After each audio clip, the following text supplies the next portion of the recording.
Olá pessoal, sou a professora Michele Carvalho. Iremos estudar através desse vídeo questões da banca Sebrasp, a antiga CESP, para entender o perfil dessa banca e trabalharmos com conceitos sobre legislação ambiental. Então você que está estudando para concurso público voltado para a área ambiental, como por exemplo o IBAMA, ICMBio, também prefeituras, esse vídeo ele com certeza vai te ajudar a entender melhor algumas leis que são amplamente cobradas em concurso para essa área, que é a área ambiental. Faremos questões e se porventura eu produzir algum material para venda, vocês acompanhem aqui através do canal, na descrição desse vídeo e também por meio do Instagram do canal, que é o @ensino e ação. Também, para vocês ficarem por dentro de todos os lançamentos aqui no canal, é muito importante que você se inscreva e ative o sininho. Sendo assim, vamos começar. E vamos seguir com o nosso estudo, com o nosso simulado, agora com 5 questões sobre a Lei 9.985, que é a lei que trata sobre as unidades de conservação, o Sistema Nacional de Unidades de Conservação, o SNUC. É outra lei amplamente cobrada em concurso público e a depender do concurso que você vai tentar, por exemplo, o ICMBio, tende a aparecer muito na sua prova, porque trata sobre as unidades de conservação. E quem gerencia as unidades de conservação, as UCs, é o ICMBio.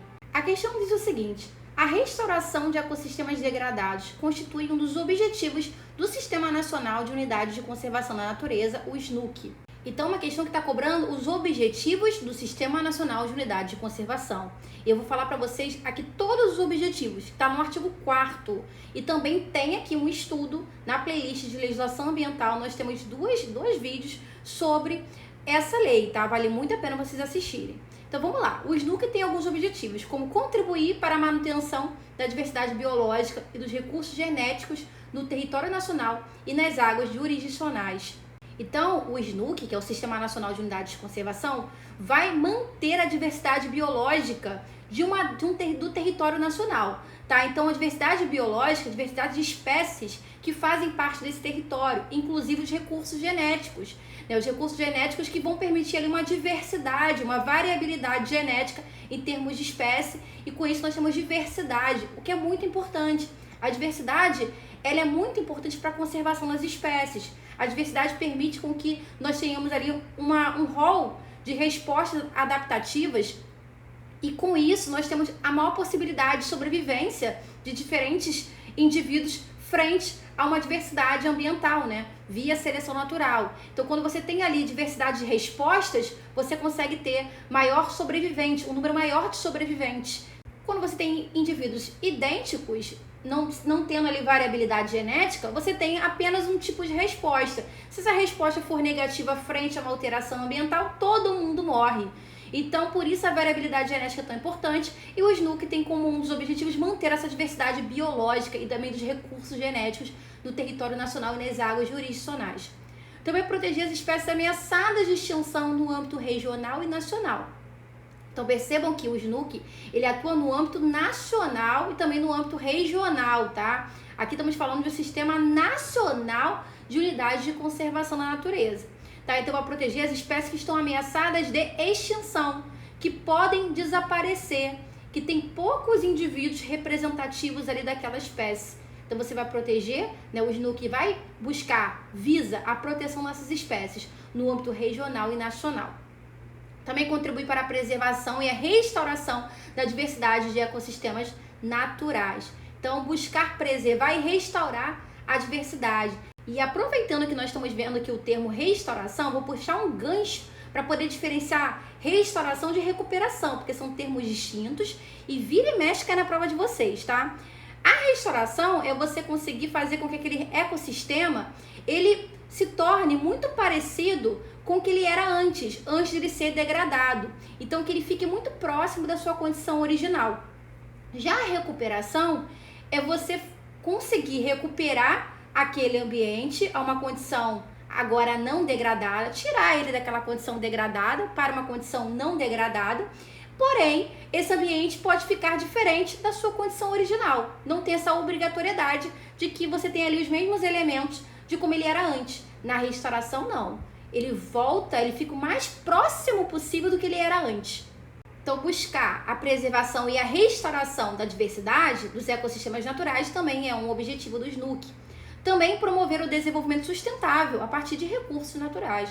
Desenvolvimento sustentável, pensando aqui que aqueles recursos eles devem ser utilizados para permitir um desenvolvimento, né, até mesmo tecnológico, porém de uma forma que seja viável, de uma forma que as próximas gerações também consigam utilizar esses recursos, pensando numa base sustentável, pensando que o que você utilizar aqui tem que ser de uma maneira controlada, planejada, tem que se ter um planejamento em termos de compensação, mitigação de impacto e tem que se pensar nas próximas gerações também. Também promover a utilização dos princípios e práticas de conservação da natureza no processo de desenvolvimento. Então, utilizar os princípios e as práticas para conservar o meio com base num processo de desenvolvimento. Então, você vai desenvolver, promover o desenvolvimento econômico, ambiental, tecnológico, porém com bases, com práticas que conservem e que possibilitem, né, a restauração do ambiente, a conservação do ambiente, a preservação do ambiente. Também proteger paisagens naturais e pouco alteradas de notável beleza cênica. Então, sempre ali cuidando de proteger os recursos naturais, principalmente aqueles que foram pouco alterados pelo homem, tem uma beleza rara, cênica, singular. Também proteger as características relevantes de natureza geológica, geomorfológica, espeleológica, arqueológica, paleontológica e cultural. Então, proteger, né, esses ambientes que tem ali questões geológicas, as rochas, por exemplo, as geomorfológicas, montanhas, também os morros, espeleológicas, como as cavidades subterrâneas, arqueológicas, né, que são áreas que permitem que você consiga entender o desenvolvimento humano ao longo do tempo.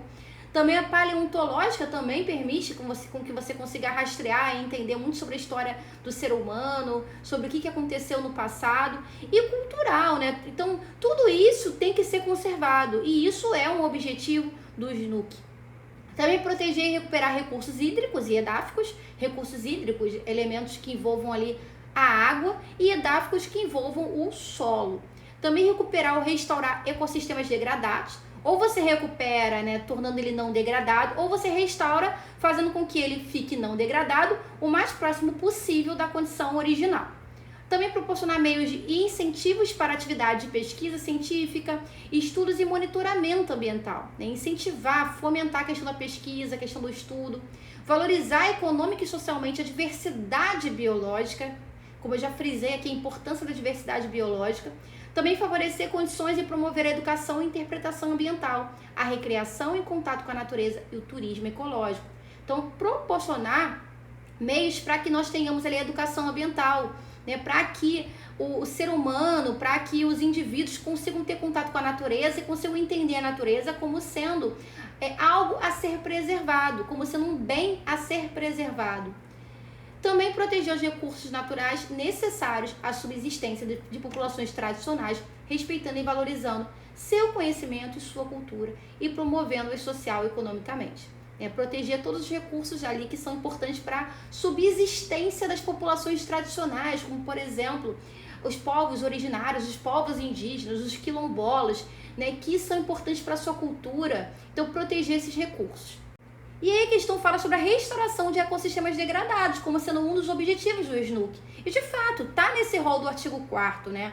Contribuir para a preservação e a restauração da diversidade de ecossistemas naturais. Então, essa questão, né, a questão 6, está correta.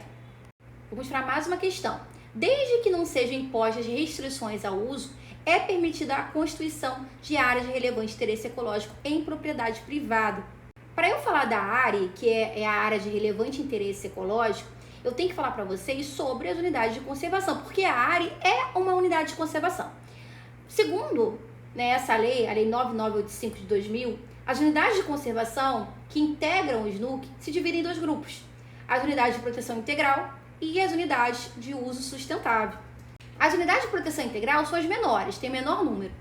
São a estação ecológica, reserva biológica, o parque nacional, o monumento natural e o refúgio da vida silvestre. As demais fazem parte das unidades de uso sustentável. Quais são as unidades de uso sustentável? A área de proteção ambiental, a APA, a área de relevante interesse ecológico, a área, que é o objeto dessa questão, a floresta nacional, a FLONA, a reserva extrativista, que é a RESEX, a reserva da fauna, a reserva de desenvolvimento sustentável e a reserva particular de patrimônio natural, que é a RPPN. Então, nós temos 7 unidades de conservação de uso sustentável e apenas 5 de proteção integral. Falando especificamente da área de relevante interesse ecológico, que é a ARE, que é o objeto aqui, bom, a ARE, ela é, em geral, de pequena extensão, diferente da APA. A APA, normalmente, ela é de grande extensão. Então, a ARE, ela é normalmente de pequena extensão, tem quase nenhuma ocupação humana, pouco ou nenhuma ocupação humana, contém ali no seu interior características extraordinárias, abriga ali raros exemplares da biota regional. E qual é o objetivo da ARE? É manter os ecossistemas naturais que tenham ali importância regional ou local, né? Regular o uso dessas áreas, né? De modo que você consiga preservá-las.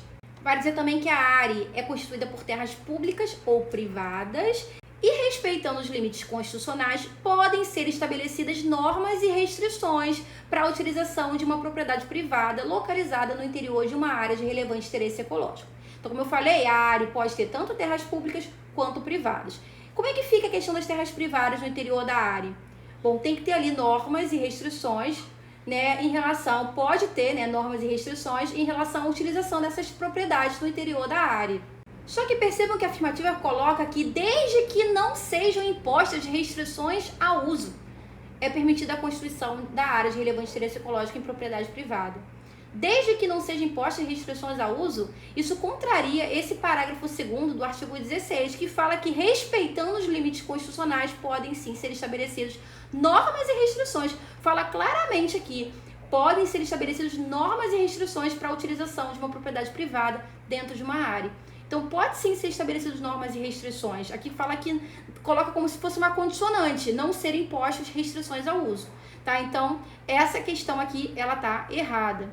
Hoje a próxima questão que diz o seguinte: de acordo com a legislação de regência, a proteção integral consiste no conjunto de métodos, procedimentos e políticas que visam a proteção em longo prazo de espécies, habitats e ecossistemas, além da manutenção dos processos ecológicos, prevenindo a simplificação dos sistemas naturais.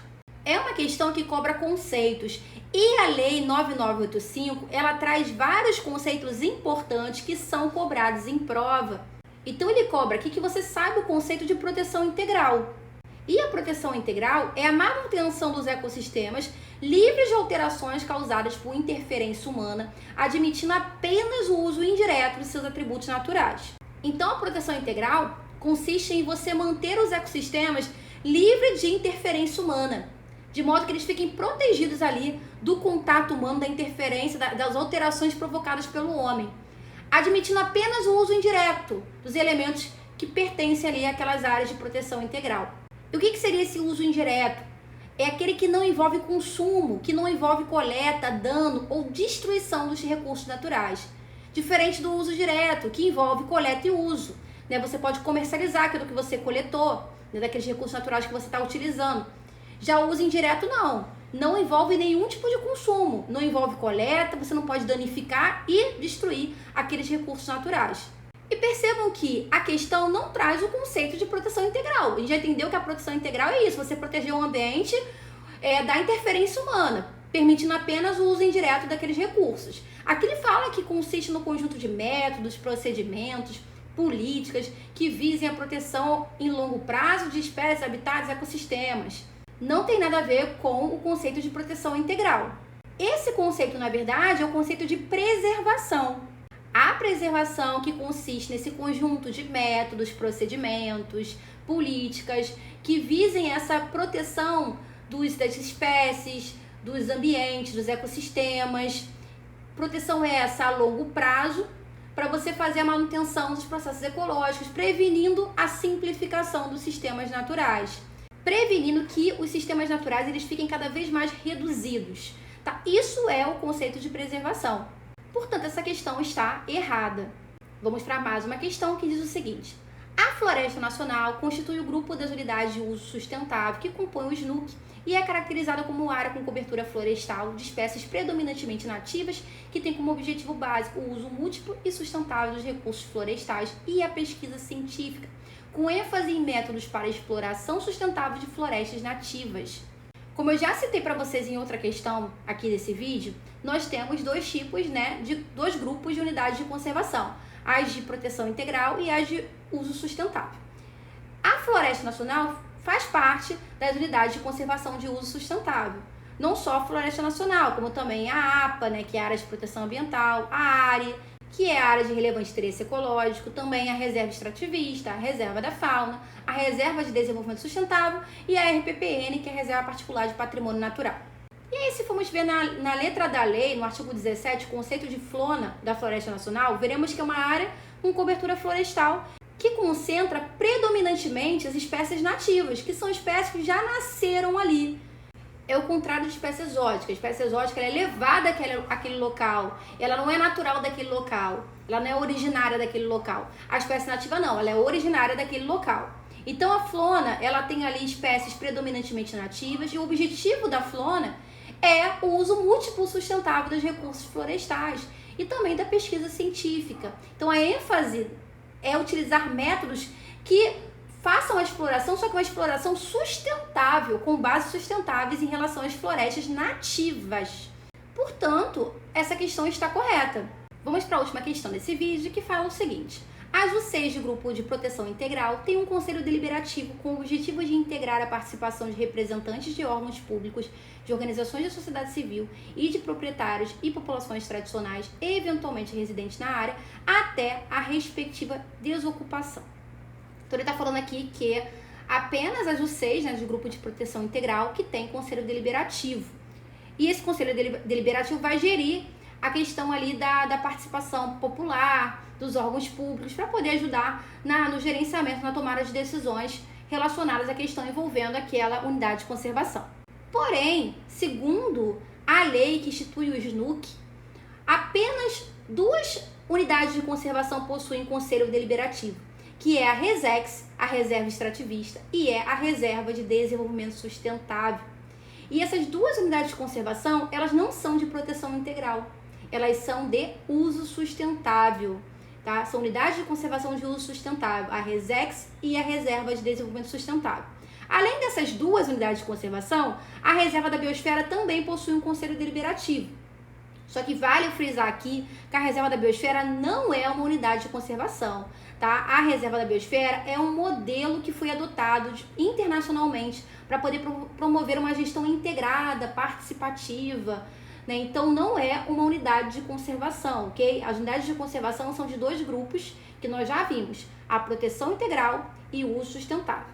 A Reserva da Biosfera é um modelo adotado internacionalmente que se volta à gestão integrada e participativa para promover a manutenção, a diversidade biológica, a conservação da natureza. E de fato esse conselho deliberativo ele é composto ali por representantes de instituições públicas, organização da sociedade civil, também pela população residente, tá? Porém, esse conselho deliberativo ele só está presente em 2 unidades de conservação e que são de uso sustentável, como já vimos, a RESEX e a Reserva de Desenvolvimento Sustentável. Então isso já inviabiliza essa questão, já torna a questão errada, beleza? Mas eu quero aproveitar esse assunto para poder falar para vocês de uma particularidade que além do conselho deliberativo, nós temos um conselho consultivo. E quem é que tem esse conselho consultivo? Esse conselho consultivo, apenas uma unidade de conservação possui, que é a FLONA, a Floresta Nacional, que também é uma unidade de conservação de uso sustentável, tá? Então, diferente da RESEX e da Reserva de Desenvolvimento Sustentável, a FLONA não tem um conselho deliberativo, e sim um conselho consultivo, que também vai ser formado ali por representantes dos órgãos públicos, a sociedade civil e também as populações residentes, quando for o caso. Geralmente o conselho deliberativo ele vai deliberar, ele vai decidir. Já o conselho consultivo ele não tem esse viés de deliberar, ele é mais de consultar, de assessorar. Portanto, de fato, essa questão está errada. Fala pessoal, eu espero que esse vídeo tenha contribuído para os seus estudos. Se você gostou, não deixe de deixar um like, também um comentário. E aproveita que está por aqui e explora outros conteúdos do canal que podem estar reforçando nos seus estudos, porque aqui no canal tem diversas playlists. Tem playlist de simulados de português, tem playlist sobre noções de administração pública, tem playlist também de legislação ambiental com várias leis importantes que são cobradas em concurso para essa área, entre tantas outras. Então explore e maratone para o seu concurso. É isso, bons estudos e eu vejo vocês nos próximos vídeos.